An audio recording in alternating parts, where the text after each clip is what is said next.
અને આ તમારા ગામમાં મને એક બીજું ગમ્યું, દુનિયાના કોઈ પણ માણસને અમદાવાદ આવવું હોય તો આવવું તો તમારા ગામ ઉપરથી જ પડે.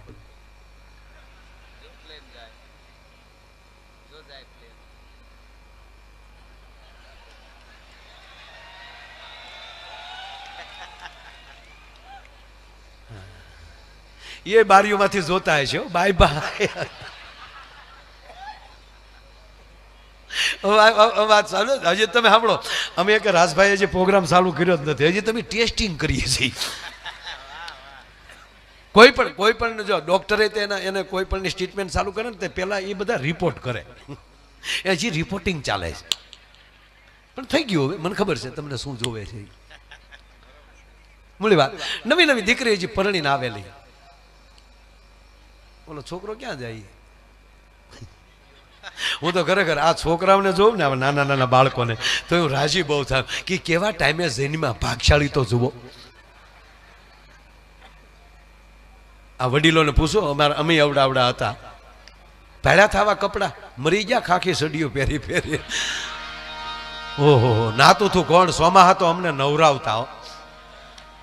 અરે હકીકત રાજભા, ત્યાં રમવા ગયા હોય, પીડ્યા હોય, ચોલાણા હોય, લાગ્યું હોય તો ઘરે થોડું કહેવાય? ઘરે જો બાપાને ખબર પડી તો ઉલટા નાખે. બે ક્યાં રખડવા ગયું છું? હું તું જ્યાં સુધી સારું ન થાય ને ત્યાં ત્રાહું હાલવું પડે આમાં. અને અત્યારે તો છોકરો જે પડી ગયો હોય ને ત્યાં આખો ઘર ચીકું છું, ભલી છું, માલું ચીકું છું. અને 15 મહિનાનો થાય તો ગુગુ હાલતો હોય. ઓલો તો 8 મહિને ઠેકતો થઈ જાય, ચોથા મહિને બેહતો થઈ જાય. પરાણે નો બેહાડતા ને ટસી ગયા હતા. એટલે નવી નવી દીકરી ટૂંકમાં પરણીને આવી એટલે ઘર સારું હતું. એટલે પણ 2-3 દિવસ થઈ ગયા એટલે દીકરીને એમ થયું કે મારે ધીરે ધીરે ઘરનું કામ હવે સંભાળવું જોવે. મારે 3 દિવસ થઈ ગયા, હવે મારે ઘરનું કામ થોડું થોડું લેવું જોવે. એટલે શરૂઆત કરી રસોડાથી. રસોડામાં નણંદ રોટલા કરતા હતા. ત્યાં જ ભાભીએ કીધું કે નણંદબા ઊભા થઈ જાઓ. કે કેમ? મને રોટલા કરવા ગયો, રસોઈ હું કરીશ. નણંદબાઈ સારા હતા, એણે કીધું કે નાના ભાભી હમણાં તમે હરોફરો, હજી તમારા હાથની મહેંદી નથી સુકાણી, પછી તમારે જ કરવાનું છે ને. હું કાલ પરણીને વહી જાય, આખા ઘરનું કામ તો તમારે જ કરવાનું, પણ તમે હજી 2-3 દી હરોફરો, હું રોટલા કરું છું. હામું વિવેક છે ને તા તો, પણ ભાભી થોડાક દોઢા. નહીં નણંદબા ઊભા થઈ જાઓ, ઊભા ન થાવ તો તમારા ભાઈના સોગન છે. લે એટલે નણંદે કીધું તો આવો મરો, પધારો. ભાભી મળ્યા રોટલા કરવા. જો તમે તમામ રસોઈ ચોપડીમાં વાંચીને શીખી શકો, ટીવીમાં જોઈને શીખી શકો, પણ 2 રસોઈ એવી છે એ ચોપડીમાં વાંચવાથી ન શીખી શકાય, ટીવીમાં જોવાથી ન શીખી શકાય. એક લાપસી અને બીજો રોટલો. એ તો જેની માને આવડતું હોય ને એની દીકરીને આવડે, એમાં બીજું ન આવે સાહેબ. તમારે જ્યાં લખો ત્યાં લખી લેજો. હા, રોટલા આવડતા હોય ને તો એવી ભાજ્યું પડે. રાજસ્થાનના શિલ્પકારની તાકાત નથી કે એવી ભાજ્યું પડે અને ત્રાંબાના પતરા જેવો માથે પડ્યો થઈ જાય, નકર ભમરા પડે. અને લાપસી હો, માં ઉમિયાની કૃપા હોય એ માવું ને એવી લાપસી આવડે કે આમ ફૂંક મારો તો કણકણ ઉડી જાય, નકર લાપસીનું આખું કુટુંબ ભેગું રહે. અને અમારે તો હિતેશ દાદા, અમારે તો રોજ બહાર જ જમવાનું ને. અમારે કલાકારોને તો રોજ જ્યાં પ્રોગ્રામ હોય ત્યાં નીકળી જવાનું. એનો અમારો એક દાખલો દઈ દઉં. લ્યો ને, અમે શું કામ બાકી રહી. 2 ભાઈઓ એના પપ્પાના હરાજ નાખતા હતા. કાક કાક કાક કાક કરીને ખીરના કોળિયા નાખતા હતા. કાગડો આવ્યો પણ કાગડો ધ્રુજ્યો બહુ. મકાનના નળિયા મળ્યા ખખડવાઓ. એટલો કાગડો ધ્રુજવા મળ્યો એટલે મોટા ભાઈ નાના ભાઈને કીધું ભાઈ કે હા બાપા ખાહે નહીં, બાપા જમવાના નથી. તો ઓલા ભાઈએ કીધું કે ના ભાઈ, એ તો મને ખબર છે બાપા ખાહે નહીં, કારણ કે એને ઘરનું ભાવ્યું જ નથી. રોજ તારા બાપે પ્રોગ્રામ જ કર્યા. હાવ તાકે ભલે પણ ખાય નહીં, ભલે જમે નહીં, પણ પપ્પા એટલા બધા ધ્રુજે કેમ? તાકે બાને ફાળી ગયો ફળિયામાં. કાગડા છે પછી ભાળી જાય ત્યારે ધણેલાટીઓ છૂટક્યું છે તો એ કેવા લાડ લડાવ્યા છે કયો. એટલે દીકરી ટૂંકમાં અમે વાત કરી, વચ્ચે વાત કરી. અમે એક જગ્યાએ જમવા બેઠા, તો એ બેને કંઈક પીરસ્યું, લબ થાળીમાં પડ્યું. હું હતું એમને ખબર ન પડી. બોલો તમારા મગન ઉતાવળો ઉંમર પ્રમાણે એને આમ થાળીમાં હાથ નાખ્યો, પણ થાળીને ઓલી લાળ થઈ આમ હારો હાર થાળી આવી, એટલે એક આછે થાળી પકડી, પછી થાળીના કોરે આવીને બધું કાપ્યું, પછી તો બીજું હતું શાક રોટલા ને એવું જમ્યા. એ ત્રીજી વાર બેન પીરસવા આવ્યા ત્યારે બોલ્યા લાપસી આપું, ત્યારે ખબર પડી આ લાપસી હતી, આવી લાળાળી લાપસી. એટલે ત્રીજી વાર નીકળ્યા, કીધું લાપસી જોવે છે કોઈને લાપસી? તા મગનભાઈ બોલ્યો મને આપો. અરે મેં મગના મરી જાઓ, આ ન ખવાય, મગન સગન થઈ જાય. મને કે ખાવી ક્યાં, હું તો હાંડિયો બનાવું, ડોકમાં ઘટે. ભાઈ હકીકત છે, અમુકના તો રમકડા જ બનાવવાના હોય. એટલે આ ભાભી રોટલા કરતા હતા, એ ભાભી રોટલા કરતા હતા, જેવો રોટલો તૈયાર થઈ જાય એટલે નણંદ રોટલો બહાર લઈ જાય. 12 રોટલા બહાર લઈ ગયા, 12 રોટલા ગયા. 13મા લોટનો પીંડો હાથમાં હતો. ભાભીને પરસ્યો વળી ગયો કે આ ધંધો ન કર્યો તો સારું હતું. 13મો રોટલો લેવા માટે નણંદ આવ્યા ત્યારે ધીમેક દિન ભાભીએ પૂછ્યું કે નણંદબા બહાર મહેમાન કેટલું જમે? કે મહેમાન કોઈ નથી ભાભી, મહેમાન તો 2 જ છાવ્યા ગયા. તાકે તો જમે કેટલા? આખું ઘર એકારે જમવા બેસી ગયું? કે ના, હજી તો આખું ઘર બાકી છે. તાકે તો જમે કેટલા? તાકે હું એટલે તમને કહેતી હતી ભાભી હમણાં હરો ફરો અને ઘરને પેલા ઘરના સભ્યોને જોવો. કે પણ એ તો વાત સાચી, પણ આ જમે કેટલા? કે એકલો. કે પણ નણંદબા તમે 12 રોટલા લઈ ગયા, તાકી 18 તો તારો ડોહો આડો પડે, હજી ખાહે. કે આ હજી ખાય તો 18 ઉલાળનારો છે કોણ? તાકે બીજો કોઈ નહીં, તને પરલીને આવ્યો ને મારો ભાઈ લાધો. ઓલી લોટનો પીંડો કાથરટમાં નાખીને કે તારો ભાઈ લાધો, આજથી મારો ભાઈ લાધો. ડેલીએથી આવીને દિવાલ કૂદીને ગઈ અને પાછી નણંદને કહેતી કે તારા ભાઈને કહેજે ખોરાક ઘટાડે ને કે તારી માં બીજી આવે ઈ આ જાહે. પણ સાહેબ મારો કહેવાનો અર્થ, જ્યાં આવા યજ્ઞો થતા હોય અને આવા રૂડા કાર્યો થતા હોય અને એની અંદર જેથી કોઈ પણ માણસ પોતાનું દાન આપતો હોય ને, શ્રી સૂક્તનો પાઠ પૂરો થાય ને ભગવતીના કોકની યજ્ઞમાં, અને યુવાનો ખાસ કહું તમને ફરીવાર કહું કે ગીતાને આખા તો ન વાંચે કો, પણ 12મો અધ્યાય વાંચજો, યજ્ઞ શું કહેવાય. એટલું નહીં, ભગવાન રામ વનમાં ગયા ને અને ભરત નહીં પાછી છેલ્લે જયારે મળવા ગયા પાછા,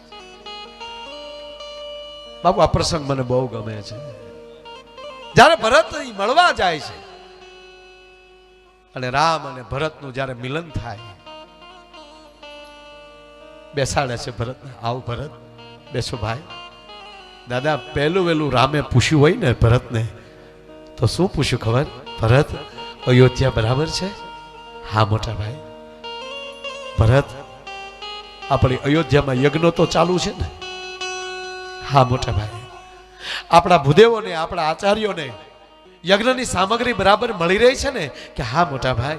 એના માટે મેં ખાસ માણસો રાખ્યા છે કે એ તમામ યજ્ઞશાળાઓએ, તમામ આશ્રમોએ પૂરેપૂરી સામગ્રી પહોંચાડે. ધન્ય છે ભરત.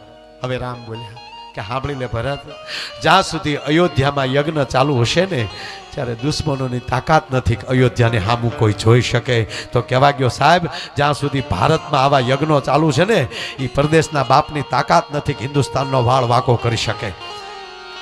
આ દેશ રાષ્ટ્રગુરુ ક્યારે બને કે ગામો ગામ આવા યજ્ઞો થાય, ગામે ગામ સનાતનતા વધતી જાય અને 18 વરણ એક બનતો જાય, સનાતની બને, આર્ય બને, ભારતીય બને અને ધર્મ માટે જુસ્સો રાખે. જે યુવાનો હું તમે જે મોટરસાઇકલ ઉપર દાજો કાઢીએ છીએ અથવા તો કોકને મોબાઈલમાં અડાવડા દેવામાં ઉર્જા બગાડીએ છીએ, એ ઉર્જા કેન્સલ કરી અને પોતાના ધર્મ માટે, પોતાના રાષ્ટ્ર માટે અને પોતાના મિત્ર માટે જેથી એકતા લાવવા મળશે ને તેથી અહીંયા એવી ઉર્જા પેદા થશે કે આ માં ઉમિયા છે ને કાયમ મારા તમારા માટે ખમકારા કરતા રહેશે. ભલા મારા આ જે વસ્તુ જે થાય આ મહત્વની છે. મેં પેલા કીધું ને કે ભગવાન શિવને ઉમા શબ્દ જ બહુ ગમતો. માં પાર્વતી એમ કહે છે કે હે પ્રભુ, ભગવાનનું સ્મરણ કરવાથી શું થાય? અને ત્યારે મહાદેવ કહે એ ઉમા કહું મેં અનુભવ અપના, એ સત હરિ ભજન જગત સબ સપના. અને ત્રીજી વાત, આ કડવા પાટીદાર એમાંય 42 કેટલું તમારે શું લાગે આગળ? 42 84 પાટીદાર સમાજ ખરેખર શું બનેલું ખબર?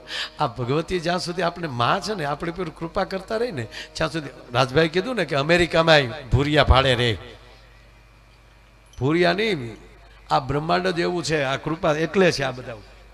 અને કવિ તખતદાનને જો કવિતા લખવી પડતી હોય, જે માણસનું ભજન કરતા જાય ભગવતીનું, એ માણસ પ્રગતિ કરતો જાય, અને જે ઈર્ષાથી બારો જાતો જાય.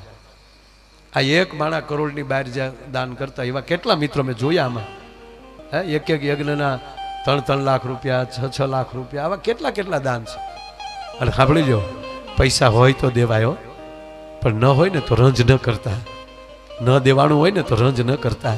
અહીંયા સેવા આપશો ને તો એમાં ઉમિયા તમારી ઉપર એટલી ને એટલી કૃપા કરશે. ભલા માણસ અહીંયા કોઈને પાણી પાઈ દઈએ, અહીંયા અરે કહેવા ગયો ભગવાન, આ યજ્ઞનું મહત્વ કેટલું કે જ્યારે ધર્મરાજ યુધિષ્ઠિર અને અર્જુન જેથી કૃષ્ણ પાસે આવે છે, નારાયણ, હા મોટા ભાઈ, આજ અમે એક સંકલ્પ કર્યો છે. શેનો સંકલ્પ? આમ તો પાંડવો સંકલ્પ કર્યો એમ કે ને એટલે કૃષ્ણને ધાસકો પડતો, આ પાછું કઈક નવું નથી લાવ્યા ને એમ. હે મોટા ભાઈ, તમે શેનો સંકલ્પ કર્યો? તાકે અમે સંકલ્પ એ કર્યો, 5 ભાઈઓ એની માં કુંતાએ, અમારે વિષ્ણુ યાગ કરવો છે, અમારે યજ્ઞ કરવો છે. અને કૃષ્ણને જે પોરોહના પલ્લા ચડ્યા કે ધન્ય છે તમને, નકર ખુદ નારાયણ હારે હોય પછી યજ્ઞની શું જરૂર? વિશ્વામિત્રે જ્યારે ભગવાન રામને સાથે લઈ ગયા, તમે લવકુશના સંતાનો છે એટલે વાત કરું છું સાહેબ, ભગવાન રામને વિશ્વામિત્ર જ્યારે હારે લઈ ગયા, અને જ્યારે સુબાહુનો વધ કર્યો, જે અર્થ માટે યજ્ઞ કરી રહ્યા હતા ભગવાન માટે, અને જે ભગવાનની ઓળખાણ થઈ ગઈ વિશ્વામિત્રને કે જેના માટે યજ્ઞ કરીએ છીએ એ તો આપણે હવે મળી ગયા છે, હવે યજ્ઞની શું જરૂર? અને તેથી ભગવાન રામ બોલ્યા છે, ગુરુજી મારા માટે નહીં, જગત માટે યજ્ઞ જરૂરી છે, જગત માટે યજ્ઞ કરો. અને આજ ભગવાન કૃષ્ણએ કીધું કે બરોબર તમને સારો વિચાર આવ્યો છે.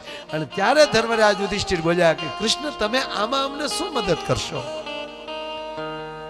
અને તેથી કૃષ્ણ બોલ્યા છે, અર્જુન,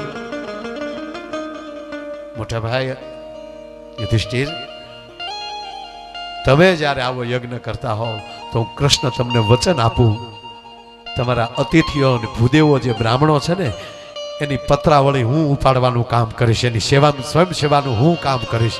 સાહેબ, બ્રાહ્મણ જમેલા પાત્રને તમે લઈ લ્યો અને બ્રાહ્મણ જમેલા અથવા અતિથિ જમેલાના પાત્રને લઈ અને તમે ધોઈ નાખો, તમારી 9 ગ્રહની પીડા મટી જાય છે. તમારે જ્યાં લખો ત્યાં લખી લેજો.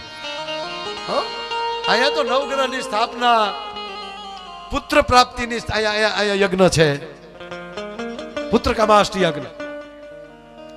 હકીકત કહું, શ્રદ્ધાથી જેને સંતાન ન હોય એ આ 3 દીમાં એક પ્રદક્ષિણા કરી અને માગી લેજો, અને જે માગો શ્રદ્ધાથી, અને એક વ્રત લઈ લેજો કે આ કાર્ય થઈ જાય ત્યાં સુધી હે માં ઉમિયા, હે ભગવતી, હું આ કાર્ય, આ વ્રત રાખીશ, અને તમારું કાર્ય સિદ્ધ ન થાય તો માયો આયર ગાવાનું બંધ કરી દે. ભલા માળા, મને ભરોસો છે.